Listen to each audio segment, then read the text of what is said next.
अल्हम्दुलिल्लाह, अल्लाह का शुक्र है और हमारे लिए फक्र भी है और खुशी का मुकाम भी है कि हमारे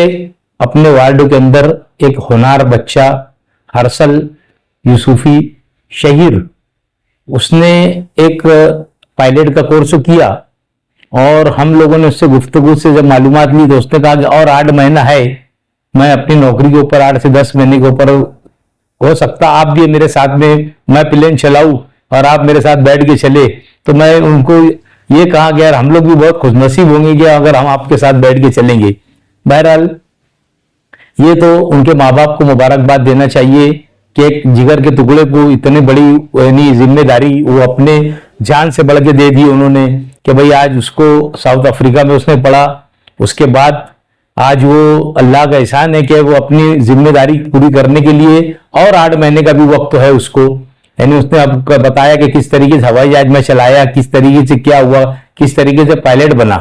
तो ये तो बच्चे के साथ साथ उनके वालिदैन को, उनके पेरेंट्स को मुबारकबाद देना चाहिए और मैं बहुत बहुत उनको मुबारकबाद देता हूं कि अल्लाह ताला के फजल करम से और हमारे अपने वार्ड के अंदर एक ऐसा शेर बच्चा अल्लाह ने पैदा किया था जिसको आज एक पायलट का खिताब मिला और शहर के लोग उसकी सराहना कर रहे हैं। यही हमारे लिए फक्र है।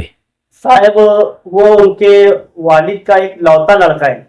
और उन्होंने उससे कहा था कि तू मेडिकल लाइन से कुछ सीख ले तो मैं तेरे को मेडिकल लाइन से मैं कुछ डाल कर दे दूंगा, तू एक मेरा लौता लड़का है, मगर उसने पायलट बनने की ख्वाहिश जाहिर की। आप इसके ऊपर क्या बोलना चाहेंगे? मैंने पहले बोला आपको कि यार उसके माँ बाप को मुबारकबाद देना चाहिए कि अपने एक जिगर के टुकड़े को एक ऐसी लाइन के अंदर उन्होंने डाला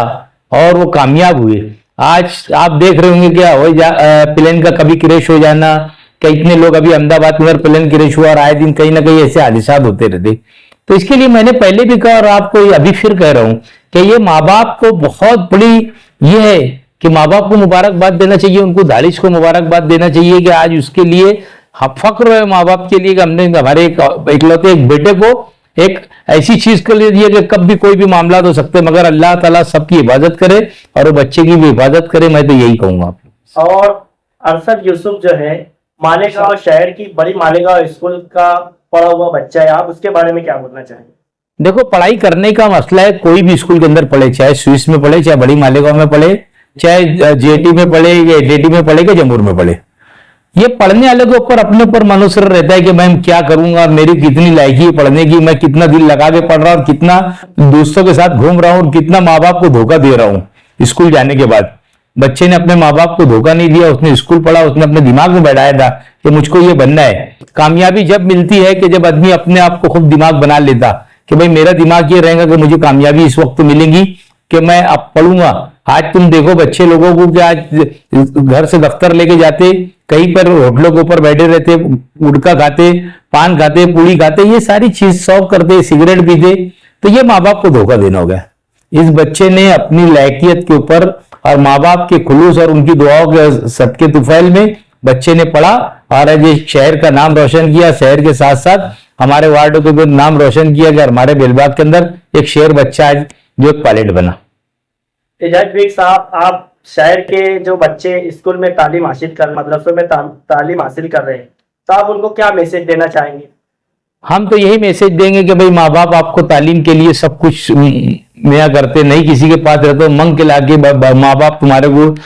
किताब लाके देते, ब्याजे लाके देते, बेचारे परेशान रहते। माँ बाप को धोखा मत दो, इल्म सब करेंगे, आज तुम पर थोड़ी सी तकलीफ उठाएंगे, कल उससे अल्लाह ताला राहत देगा और वो जो राहत का जरिया बनेगा तुम्हारे माँ बाप का भी राहत का जरिया बनेगा। जो आज वो गरीबी के अंदर भी आपको पढ़ा रहे, जो बेचारे जिनको नहीं रहता, बाकी वो यही चाहते कि मेरा बच्चा पढ़ लिख ले और पढ़ लिख कर कुछ ना कुछ बन जाए, उसके पीछे माँ बाप की एक आस होती है। मैं बच्चों को यही पैगाम दूंगा कि अपने माँ बाप को धोखा ना दे। आप लोग जो है माँ बाप आपको स्कूल भेज रहे हैं तो आप स्कूल जाइए और अच्छा ट्रेनिंग पढ़े लिखे, और वक्त तो हालात रहते हैं, इंशाअल्लाह ताला हालात आते जाते रहते, जरूरी नहीं है कि नौकरी लग जाए। पढ़ा लिखा आदमी कहीं पर भी लग जाता है, कुछ ना कुछ तो पढ़ लेता है, कहीं जाकर बोर्ड पढ़ लेता है, कहीं बाहर गाँव जाकर देख लेता है। तो ऐसे हालात में पढ़ना सबसे, इल्म एक ऐसी दौलत है कि ये कभी खत्म नहीं होती। आदमी जब मरता है तो उसको जनाजे के साथ में वो जाती है और उसका नाम हमेशा रोशन रहता।